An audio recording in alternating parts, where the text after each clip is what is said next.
Sve se vraća u životu, sve se vraća u životu. Jednu malu su spržili neki indijanci, opekotine su je za ceo život pretvorile u nepotrebnu ženu. Mogla je da bude samo jakucima u postelji, jednom rečju bila nepokretna, a njen muž indijanac je ispao jer je nju ostavio. Otišao je neko selo u kome je držao plantažu marihuane.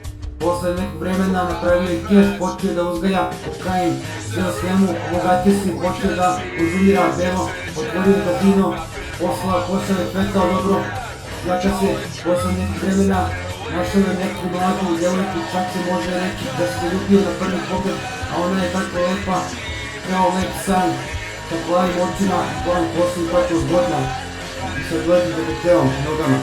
Dalo je pare sve što je trebalo. Sve je trebalo, a nije je trebalo bez droga. Ono što je mi trebalo je kokain. I ona zavukla drogu na belo. Posle nekog vremena kad je uverila, on je prso položao sve rasprdo i do vremena je živeo sam. Onda je Milan otišao u zatvor, završio u zatvoru sam. Sve se vraća u životu, tako se vraća svima.